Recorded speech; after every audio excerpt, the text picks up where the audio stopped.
দ্বিতীয় বিশ্বের পর থেকে এই পর্যন্ত যেই দেশগুলোর হাতে পারমাণবিক বোমা আছে তাদের উপর কেউ হামলা করে নাই, আর তাদের উপর কেউ হামলা করবেও না। আর আমরা কি চিন্তা করতেছি যে কোকাকোলা বয়কট করে আমরা মজো খাবো, আর মজো থেকে 1 টাকা স্ক্যান করলে হয়তো ফিলিস্তিনে পৌঁছাবে। আইলে চিন্তা ভাবনা ভাই, আমাদের নিজেদের দেশই তো সেফ না।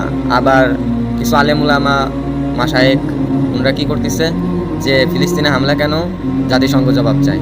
আরে ভাই, যে জাতিসংঘ দিয়েই ইসরায়েল রাষ্ট্রের প্রতিষ্ঠা হয়েছে, সেই জাতিসংঘ কি ফিলিস্তিনকে মুক্ত করবে? সেই জাতিসংঘ কি চাইবে সেই জাতিসংঘ ইসরায়েলকে দমন করবে? কখনোই করবে না। কেন আমরা আজকে সঠিকটা না বুঝে শুধু চিল্লাচ্ছি? আরে ভাই, ওই জিনিসটার দরকার, যেই জিনিস থাকলে আপনি নিরাপদ, সেই জিনিসই আপনার প্রয়োজন। তাছাড়া আপনি কখনোই সফল হইতে পারবেন না। দক্ষিণ কোরিয়ারে কি করছিল? সবাই বয়কট করছিল না? দক্ষিণ কোরিয়ার বয়কটে কোনো লাভ হয়েছে?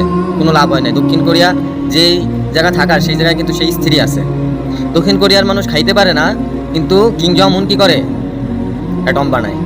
তো এই হচ্ছে তাদের অবস্থা। আর আমাদের অবস্থা কি? ভয়াবহ। আমাদের দেশে মানুষ খাইতেই পারে না, তো এগুলো বানাবে কিভাবে? আর যারা আছে বিজ্ঞানী, তারা হচ্ছে কি কলা বিজ্ঞানী, তারা ওই কিশোরগঞ্জের হাওড়ে 12-14 কিলোমিটার পথ আঁকায় পরিবেশ নষ্ট করবে, পরিবেশে দূষণ করবে।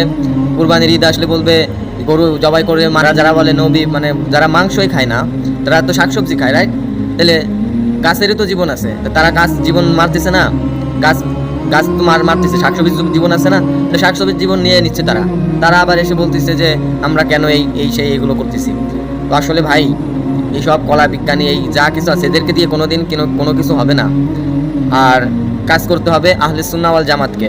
আর আল্লাহ তাআলা কখনোই এই যে ইরানের হাতে বা শিয়াদের হাতে কখনোই এই আল কুদসের মুক্তি দিবে না। ওইখানে নাই, আল কুদসের মুক্তি আহলে সুন্নাহ ওয়াল জামাতের হাতে। আহলে সুন্নাহ ওয়াল জামাতই আল কুদসকে মুক্ত করতে পারবে, তাছাড়া আর কেউ মুক্ত করতে পারবে না।